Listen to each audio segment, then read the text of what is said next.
One of the biggest trends over the last 5-10 years has been creator-led brands. And everyone talks about Prime. They talk about all sorts of different success stories. But what you don't see is that a lot of times these things go sideways, they stall, and the creator has other ways of making a ton of money. So to digest some of that, we brought on Zach Rocheleau, one of my good friends here in Austin, Texas, has 3 million followers across all platforms.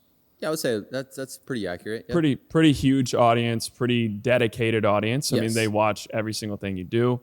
And you've gone through it. You've launched brands. You also have fended off the info product demons to, sell out a little bit, but still monetizing in that way. So really excited to dive into your creative revenue streams, the brand launch, which, I think we'll kind of get into some of the stuff that you're comfortable talking about. We'll see how much you want to share with the Sweat Equity fam.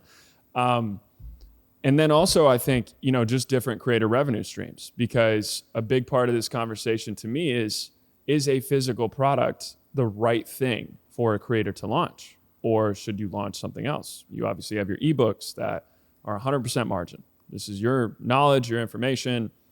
You could scale those to infinity and not have to pay a manufacturer to mess up your initial order and deliver a product that might not work for a customer. Not saying that's what happened, but we know a lot of friends that happens with. So first things first, just give the audience a little bit of background. I mean, 3 million followers doesn't really happen overnight. So how did you fucking do that? How I did it wasn't the intent whatsoever. So my first business out of college was I opened a gym.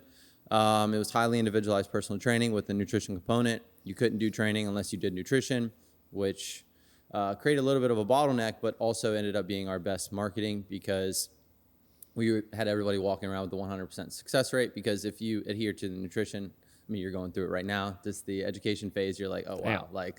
Everyone knows. We talk about builds on this podcast quite a bit. Everyone knows, we're going through the nutrition journey. Hey, that's good. Yeah. So Zach's a big part of that. He's my coach. Yeah. So it's one of those things where it's when you realize, oh, shit, Pareto's principle. You're like, okay, this is 20% of my focus, but it's going to give me 80% of my benefit. And it's we realized that with everybody we were working with. So I started sharing. My clients wanted more recipes, and I like to cook. And I started tracking macros probably 13, 14 years ago.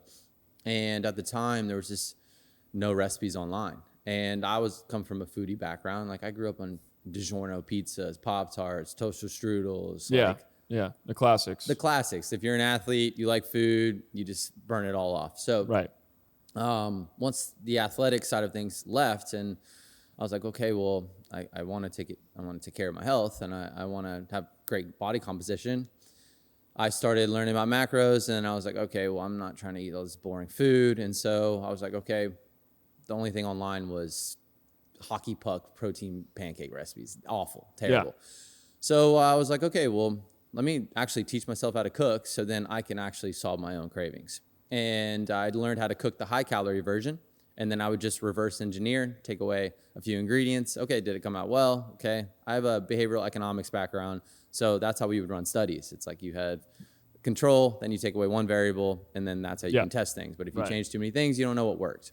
And so I took that to nutrition, and then eventually I started coming up with recipes that worked. And I was like, okay, well, this was very good. Yeah. And then eventually it just got better and better, and I'd share it with my clients, and oh, wow, this is really cool. This helps me hit my macros better.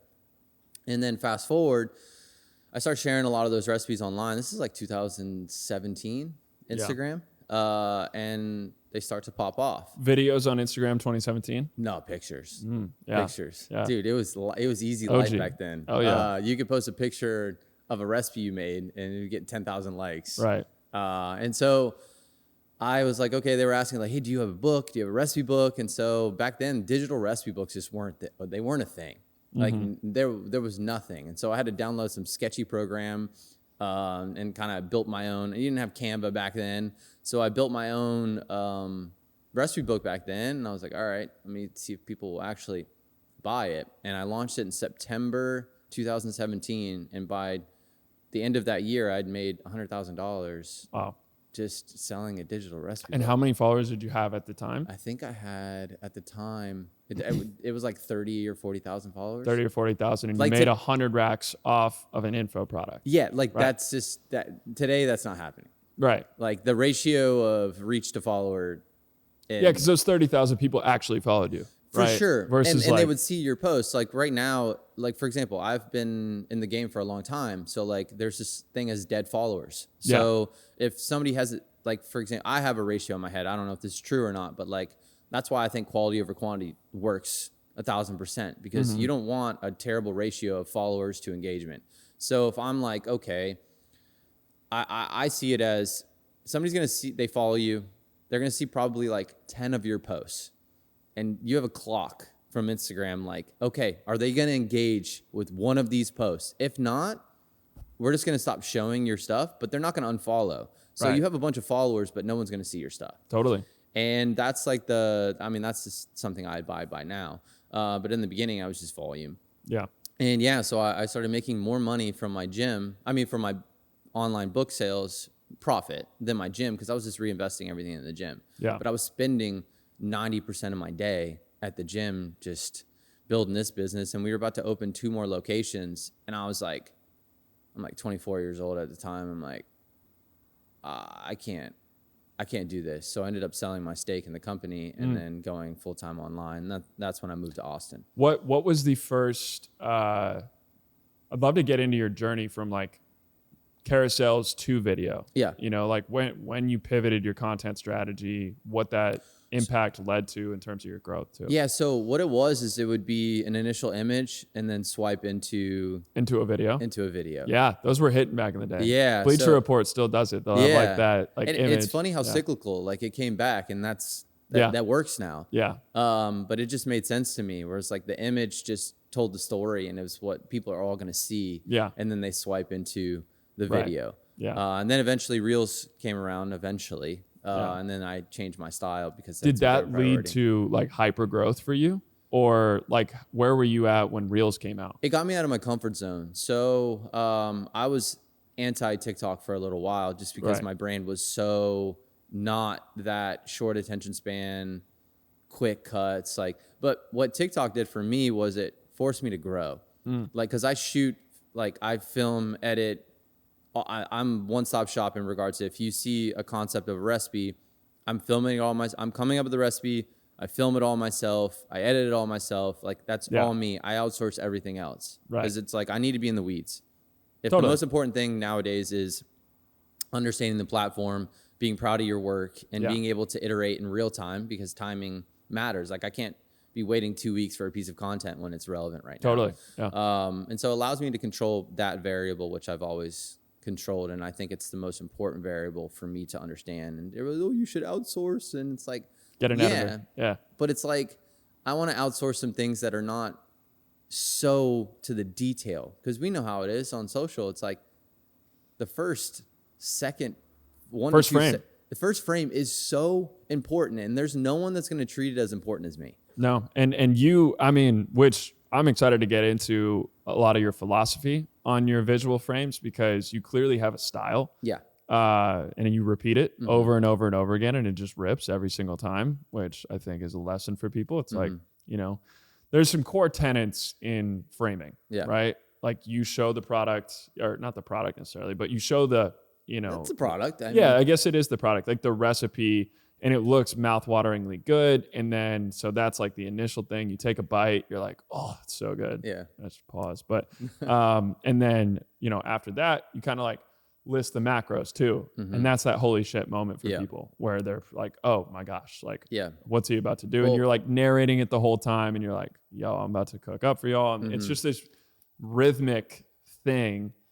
And like, how did you find that framework? Like was it testing? Was it just kind of like intuition? Yeah, it was testing, but also brand. Like, for example, if you look at other food creators, they start with the food first. Like the food, not them on camera. So then you become like almost a commodity. Like I was like, this is going to hurt my long-term, because like some people don't want to see me on camera with food, eating food. That's like an ick for some people. I don't really care. Definitely. Because they don't want to connect with you. They just want the recipe. They just want the recipe. That's some people, right? Yeah, it's like, but I don't. Those are the people that aren't gonna buy. Yeah. So it's like I was like, I will sacrifice how much reach my posts get and how viral they go, but I will be the one on camera that the start of every video, you will know it's my video because it's me on camera. Mm-hmm. And I know for a fact that hurt my reach. But that allows me to build brand, and people recognize you. And so they'll come up to you and be like, oh, I love your like they actually know you. Yeah. And so then you have staying power because of that. Mm-hmm. And then now you can attract the right people. And then whenever you do make a call to action to whatever you want to sell, they know, like, and trust you. So it's like that format came from, and it's very interesting. You just plug and play. It's just a game. You're like, okay, well, I'm going to change this one thing this time. And I'm like, okay, how did it do? Well, and it's always pretty shocking, right? You're like fried Oreos, but healthy. Yes. You know, like that's kind of your niche is like, hey, pizza, but make it healthy. Yeah. And I've recently, not recently, but I last 6 months, it used to be in chronological order of, okay, I show the food, then I show my bite, but right now it's, I show the most eye-catching version, and then I'll backtrack to and then I'll show the full form. So it's like if the bite or the cheese pull or if the icing drizzle, if that is the most aesthetic part, I'll show that first, then I'll show the full product, then I'll show like more bites, and then I go into the video. Yeah.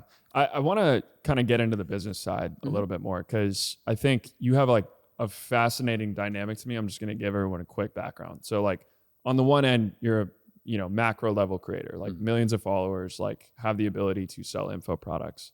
Number two, you launched a physical product in Flex, which was kind of like your supplement / like protein cookie butter brand. And protein powder is specifically formulated for recipes. Right. So it's like protein to bake with, which is, kind of the core of a lot of these like apple turnover, but with 20 grams of protein, like recipes you put out. And then number three is, as a macro influencer, you obviously have a massive opportunity for brand deals, right? Like you could totally just have, $25K for a post every 4 posts and like make money that way, but you don't, which I think is really interesting. And what I want to dig into is sort of and eventually we'll get to the Ninja Creami thing, because I think that's going to be really great for the audience too. But why did you choose a physical product instead of locking in on just selling more recipe books? And was it the retail goal, or did you see other creators doing it? Like, how did that decision kind of come to be? Look, something that's not talked about enough is how much you can outperform in your current role and not realize any of the value out of it. And when that's happening, it's time to move on to that next role. But that also takes a ton of time, filling out applications over and over, finding cool companies, all just to get ghosted. That's why we're partnering with Massive, a new tool to apply to all the coolest companies in the world on autopilot. Massive uses AI to apply to your dream company for you, whether you're sleeping, eating dinner, working out, whatever it is. You can see all the applications being filled out, their status, whether you got rejected or whether they're moving to the next stage. And one of the coolest parts is that anytime one of these brands reaches back out to you and says, we'd like to schedule an interview, it's all in one inbox, streamlined, so you can reply from one place rather than having to go between different emails, whatever, if you're using a burner. So if you're a top performer looking to land that next dream role without going through an intense job search, we recommend Massive. Go to usemassive.com/sweatequity to sign up today. All right, back to the pod. This decision was 2018, 2019, somewhere around there. And it was based on the idea that the grass is always greener on the other side.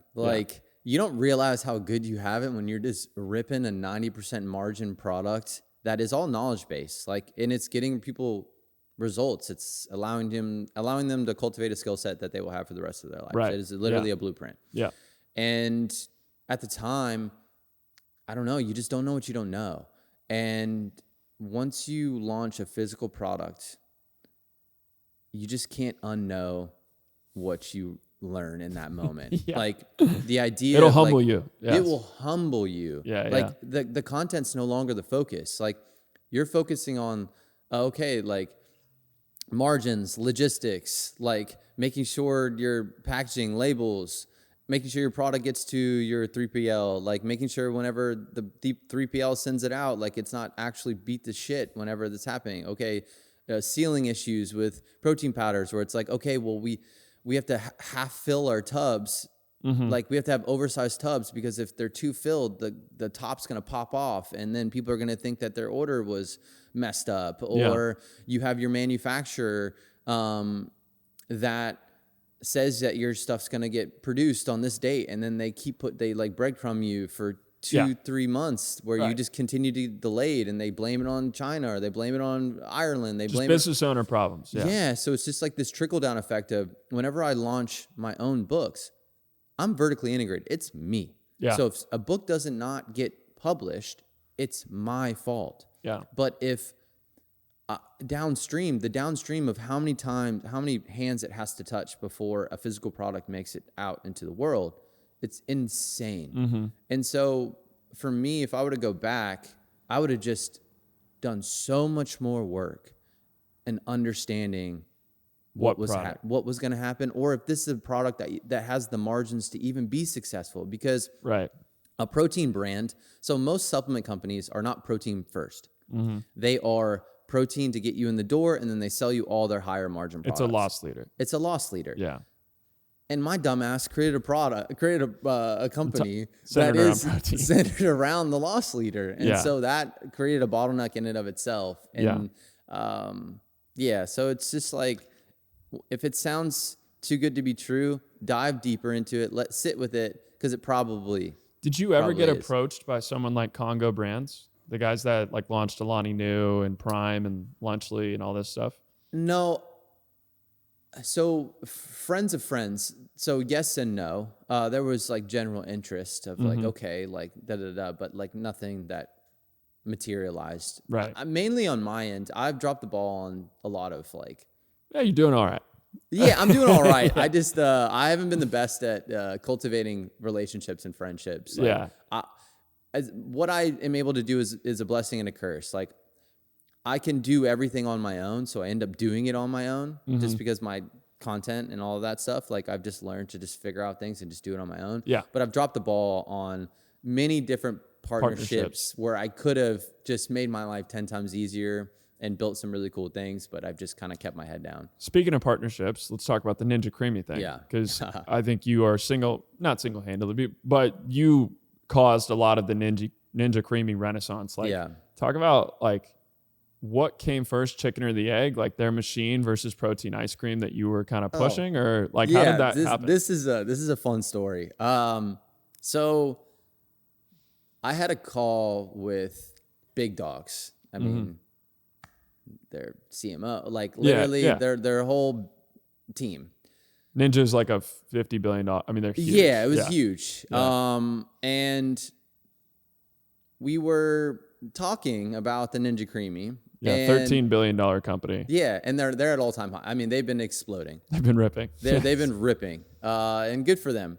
Mm-hmm. So we were on the call, and I was like, because I was trying to help them understand, because they're like, oh, this is an ice cream machine. I'm like, no, this is a protein ice cream machine. I'm like, you guys need to understand, you guys launched this in 2021, actually 2020.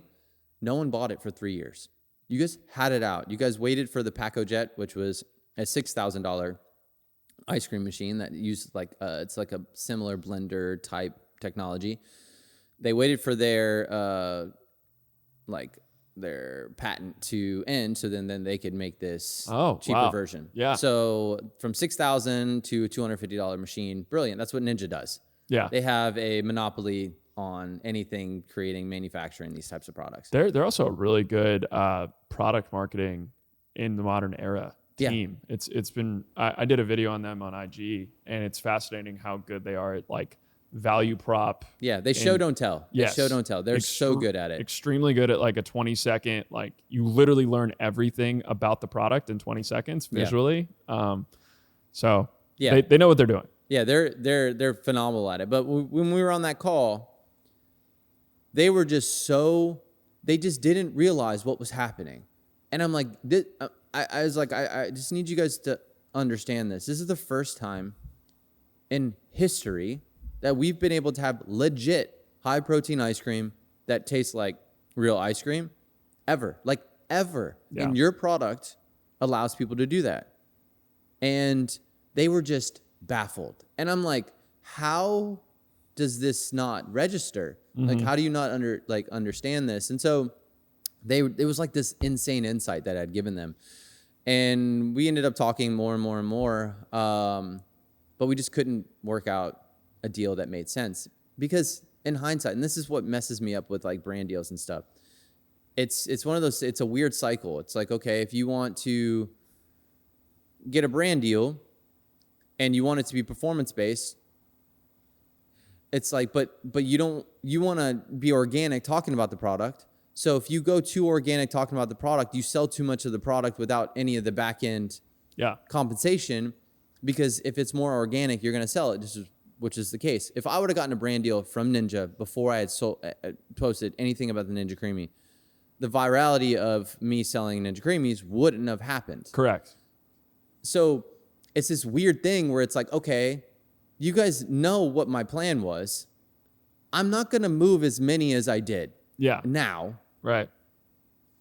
But we're not going to undermine the fact of how many I moved. Like millions. It's like you can't come back to the table. I can't come back to the table. I did you guys a favor because I understand, and I'm not going to deny like the extra views and the like. It became kind of part of my brand, but like, I mean, dude, it went crazy. I mean, how many?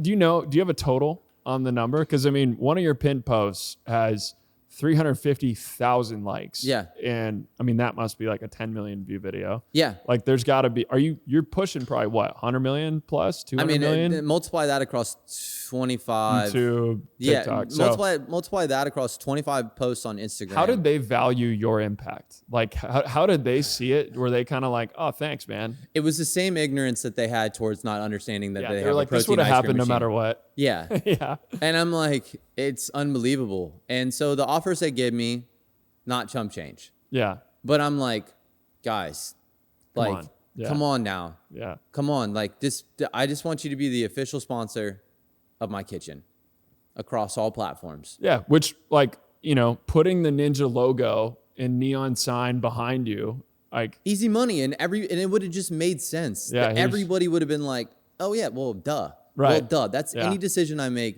from now on in business. If it's not well done to my audience, then I'm not going to do it, because then it requires me to educate around it. And then it's just like. So, legacy brand doesn't understand the power of creator, shocker, right? What do you think is that balance of, because we've talked about a lot of opportunities for you. Like, I think you could launch a CPG brand. Yeah. I think you could probably just 5x your info product business if you really wanted to with some savvy marketing. Your current landing page for your stuff is hilariously, maybe like 2008 looking. Oh, for sure. Yeah. There's so many opportunities. Which again, don't reinvent the wheel, everybody. Like if it, a lot of the time it doesn't have to just look gorgeous. Like people want stuff, they'll buy it. That's been one of the biggest things as a brand that loves aesthetics. Our landing pages that are the most like ugly. Yeah. They convert stupidly higher than anything aesthetic. Well, and I also think, I forget, I caught one of your LPs one time and it was like, it just the number had not been updated of like people it was like some number X downloaded this in 2019. And it was just shit. Yeah. That was probably, fucking. It was just like YOLO, still working. Yeah. You know what I mean? Like money printer's still on. This is funny. Like people don't even look at that shit. Yeah. Which is a lesson in itself, right? Where it's like you have kind of went so organic and so value focused. Like Rick Rubin, I think is kind of like maybe a little bit overrated. Like he, was in the right rooms for a lot of times, but in his book, something that I do think is hard to overlook is just make stuff for yourself. Make the things that you truly would just be proud of and want to exist in the world, and that will attract your tribe. And I feel like that's exactly what this is. Like just low calorie pizza, high protein ice cream, like that's a very like dinner and dessert, baby. Dialed in niche. You know what I mean? So all right, so let's talk a little bit more about the future, because I feel like right now you are sitting at a really interesting place where Instagram, like we talked about earlier on this, is showing your content less to your owned audience. And TikTok is TikTok. It's just like, who the hell knows? Who knows? I don't know. It's spent wild. A lot. It's wild. Like it doesn't matter what your following is. Yeah. To be very clear, TikTok doesn't know what the hell is going on. And then there's like lurking in the corner this steadily growing channel, YouTube, that you seem to be really lasering in on these days. Do you think that with YouTube, you'll sell a different product? Like, let me reframe this question. With your next thing, whether it's a big CPG play or if you just locked in on more kind of like the high margin stuff that we're talking about, because those are two different decisions. The CPG is like 10 years, blood, sweat, and tears for a massive 9-figure exit. Or you just go make a few million in cash a year, vibing, doing your content style, ultimate freedom. So those are kind of the two paths. Good for you. I think it's both. Yeah. I think it can be both. Right, which is the question here of like, how do you view your content fueling both, and what channel? Because do you think you can do both on YouTube, which is more long form? Or do you think you have to have the short form amplifier? So my stance is, let's just say, for example, CPG, that would be all social facing. Digital, behind the scenes. So it's like, why I do YouTube is because it grows my email list. Right. YouTube, the ROI of a YouTube video I put out, every YouTube video I put out, per 35,000 views, I get 1,000 new email subscribers. It is not that high on Instagram, I can tell you that. No. And the quality of person. Right. Because that plug of that call to action is 2 to 3 minutes into the video. So it's like you're already a qualified person. There's friction. And now you're somebody. And so they're coming into you. I'm on your YouTube page right now, which we'll put up on the website or on the YouTube video here. But so are they coming to you in the link in your bio on flexible dieting lifestyle, or are you? No, I'm sending it to a devoted landing page. That's on the YouTube video itself, the description? Yeah, so it's in the description. First link in the description. Got it. Yep. Get your free air fryer recipe book. Takes 12 seconds. Bang. Give me your email. All right, fine. Crispy, crunchy, macro-friendly recipe book. It's great. So, and that's kind of your KPI North Star is like emails through YouTube. That's why we're growing on YouTube. And then eventually that can put the recipe book funnel on autopilot. But how would you integrate a CPG swing? So a CPG swing would be, number one, like the more people that we have that have spent money with us are more likely to spend more money with us. So that's number one, is like, I'm just trying to accumulate more customers. Like people who have actually opened their wallet. And how many do you have up to this point?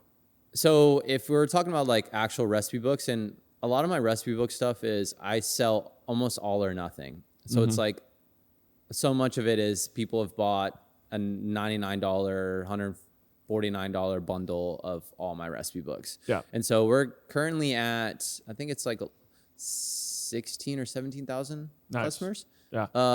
Which is not too shabby. It's not too shabby. That works. So 100% margin, by the way. And so it would be email. So like anything email, it's like, and we're at like a 57% open rate. So it's like, that's pretty good. It's solid, because it's like I give so much value in regards to, there's a reason to open. How big is your email list now? 150,000. 150,000. And you're writing one once a week? Twice a week. Twice a week. Midweek Wednesdays. Are you writing it?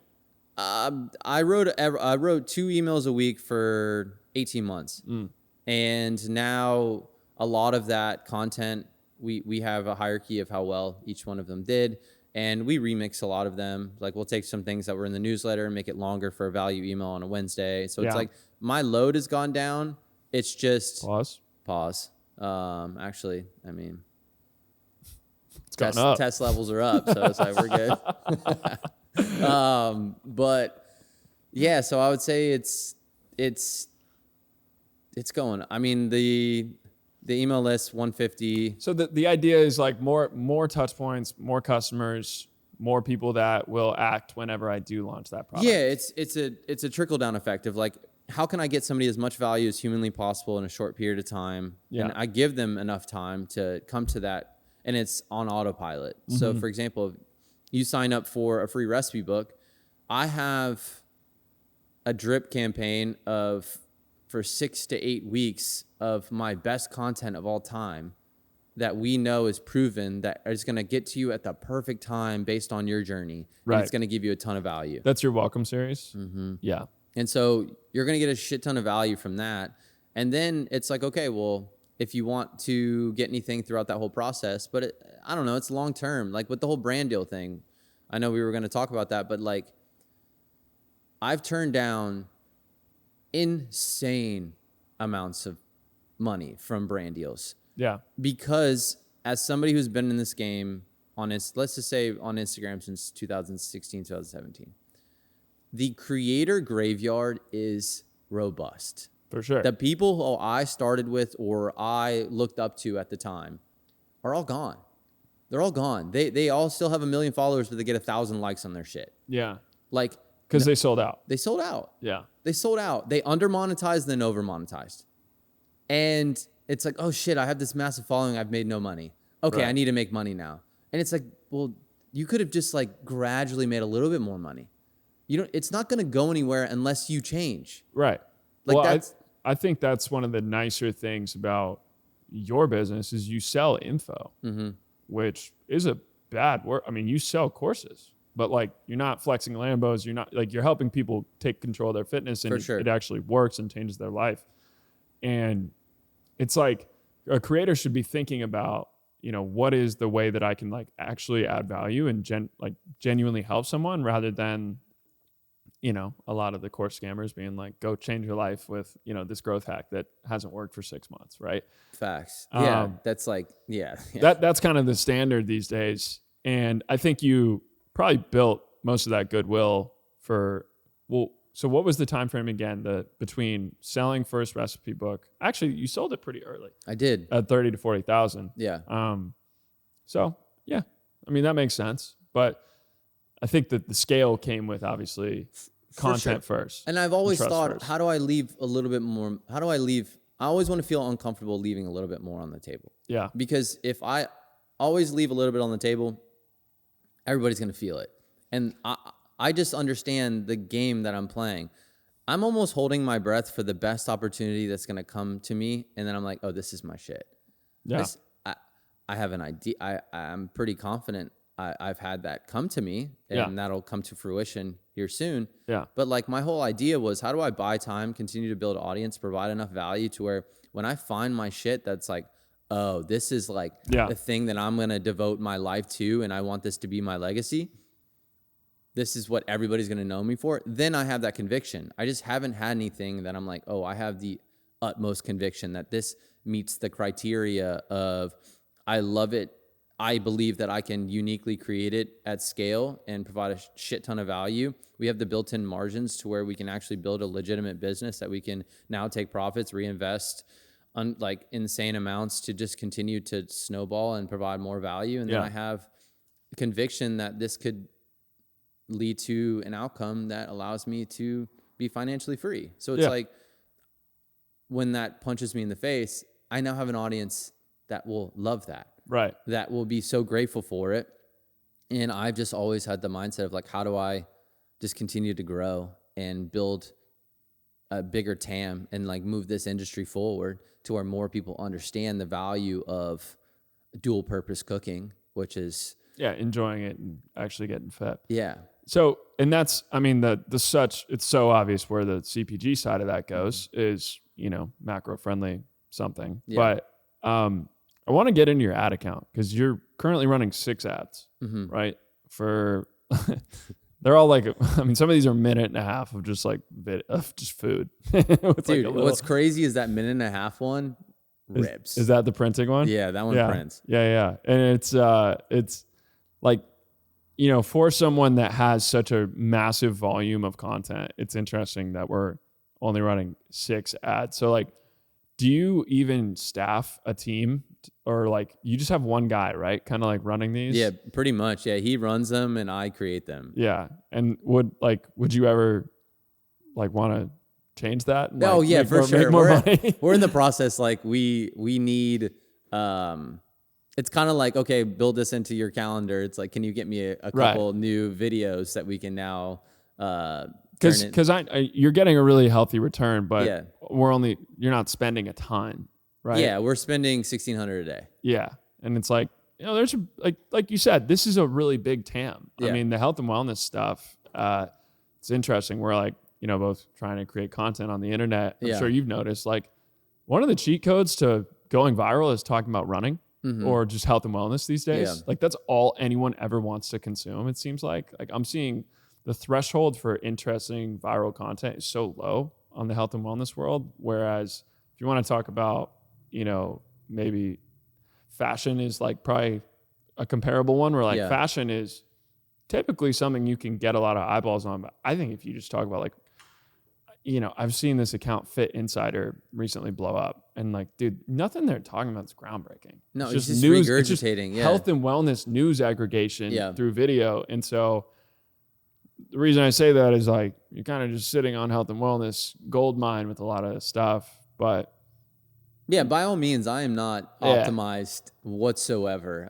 My blessing is also my curse in regards to me being in the weeds simultaneously.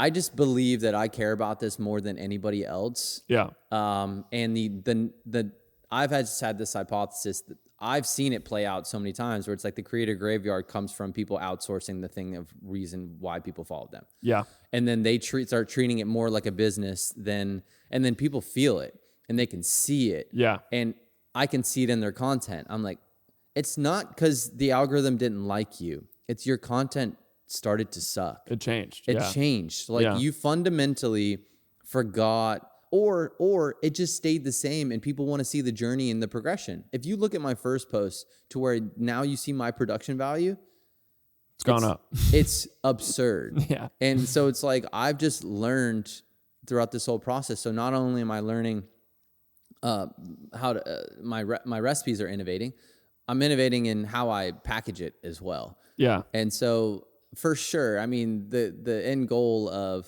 having a team around me to outsource a lot of this stuff, especially long form. YouTube is going to be a lot easier.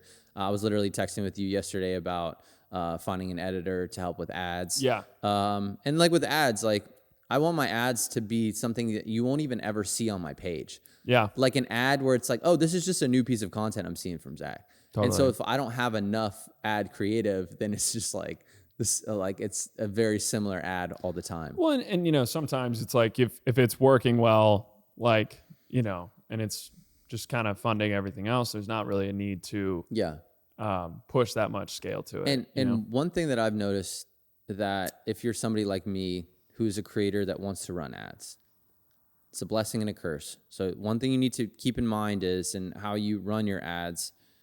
Let's just say somebody is a new follower of yours. They don't know you that well, but then they just start they follow you. They get peppered. Then they get fucking peppered. Mm-hmm. Your unfollows are going to go up because you haven't allowed somebody to warm up to your content enough to where then they're ready to see an ad. Yeah. But it's a blessing. It's like tough because are you just weeding out the people who are just kind of freeloaders, or because it's like when they first follow, they're more likely to buy in that moment. Well, and that was kind of what you said earlier is like removing dead followers is kind of worth it, right? Because ultimately you want better signal to the algorithm that like the people who follow you engage with your stuff. Yeah. Because that's, I've always had this theory of like, I wanted to run an ad where I could just target all my dead followers and be like, Hey, what's up, dude? You haven't seen my content in a while. Yeah, here's where it's gone. Here's where it is now. Like, you're more than welcome to unfollow.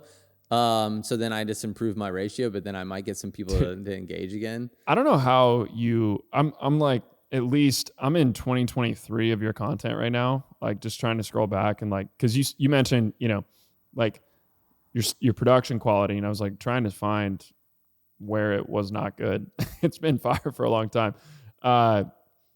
What is the video that you're like most proud of? Like what is like when you think, cause I'm looking at the Cosmic Brownie Creami right now, 550,000 likes. Yeah, that one ripped. That rips. Yeah. And it's the dankest looking thing I've ever seen. So like what is kind of the biggest hit you've ever had? I mean, I talk about hits in regards to recreations. So my recipes mean absolute dick if no one actually recreated them. Yeah. And so that's the interesting part of this style of cooking niche that I'm in. There's actual practical reason of why you should create these recipes. Right. Because not only if you like to cook, but then also it's going to allow you to reach your goals in a delicious way. And now you have incentives in place to actually get somebody to cook their own food. And something that people don't realize is when somebody else prepares your food, more than likely it has 20% more calories than what it would be if you made it at home. Yeah. And as we've talked about, 20% can take you from fat loss to fat gain. It's the difference between having a chin and not. Yes. Very, it's crazy when you extrapolate that over a long period of time. Yeah. I just have a hypothesis that if you cook your own meals and if you use some of the principles I teach you, like you will reach your goals without even without even noticing. Yeah. And just over time, recreations are the variable. Do you repost some of your old bangers ever? Mm-mm. So this is like literally every single one is just net new. Yeah, it's just a rule I have for myself because that's like another hypothesis I have is whenever I see a creator start reposting all their old stuff, I'm like, oh, you're getting comfortable. Yeah. Like you're getting lazy. I mean, dude, this Oreo protein ice cream sandwich, that's insane. Yeah. It's just like, I don't know. Like people always think I'm like just ripped. I'm just high as shit making all this food. Yeah, yeah. I mean, I come from a little bit of a stoner background. So that would make it munchy much food definitely works. Yeah. But yeah, it's like recreation. So it's like I would say my protein pizza. Yeah. That which you've had multiple times. Yeah. My protein and ice cream, my pizza and ice cream combo is something I'm very proud of. There's many different avenues. Like I believe my salad game is top tier. Mm-hmm. I believe my ramen game is top tier. So it's just like, I don't know. I don't put out a recipe unless I think it's incredible. I'm not going to lie. Some of these old ones I'm about to send over to Chef Mandy. Well, dude, I think this has been great. We're coming up on time. Do you have anything like parting sort of advice for people, either A, that are creators, not sure how to kind of like, find that right product, but B, like people starting their content journey? I think that's something that's underrated.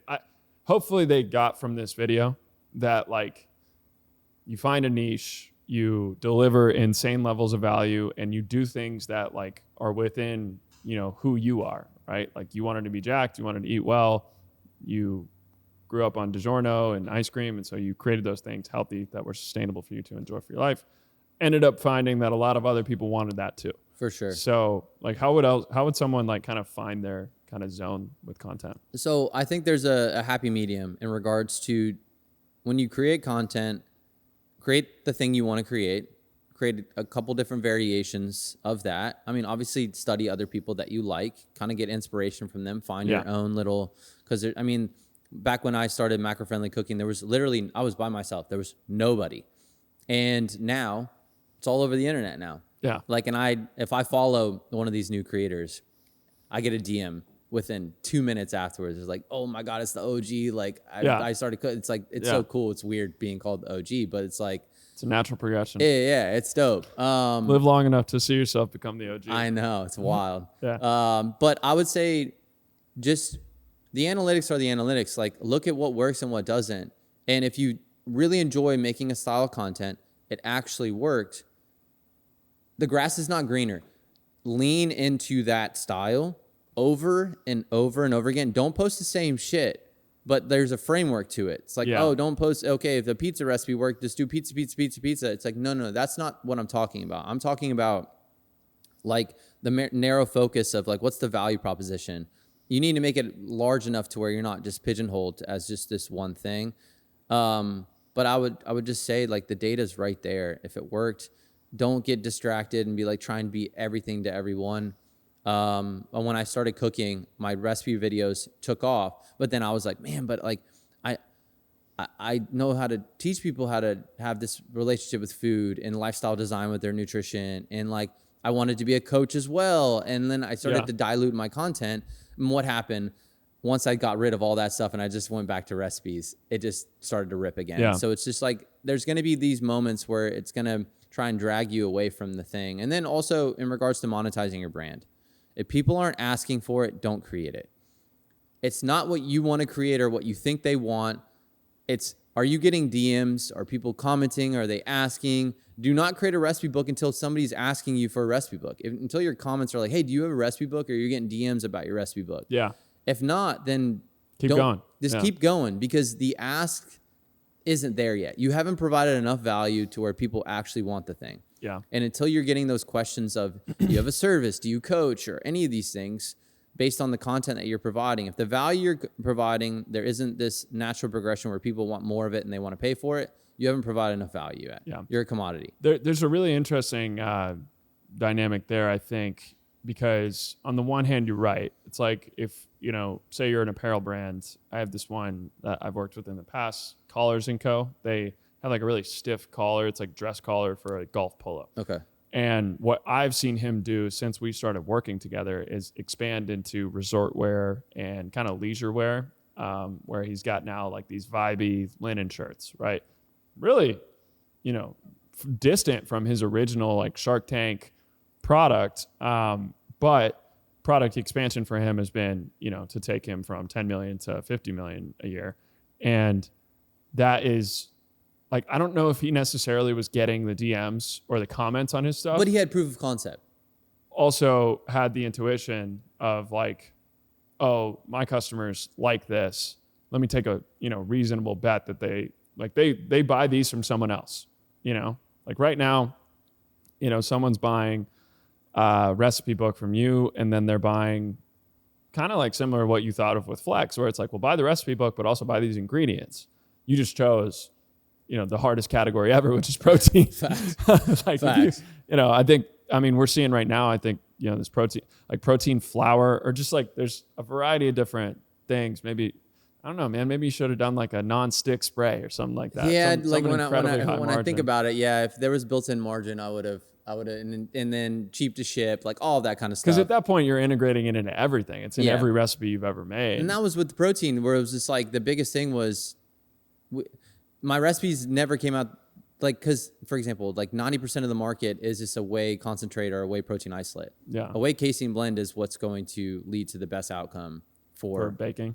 Yeah. So it's like, that was where I was solving my own problem, because I use it in my recipes. I was like, well, I wanted to make my own that makes my recipes come out great. But like in like beauty is another category, like skincare and beauty, I think, where like, if you have a serum and people are like, do you have this one? Or I'm just trying to think of like the common example, like, retinol, right? Mm-hmm. It's like you have a retinol thing, and then people are like, well, do you have this?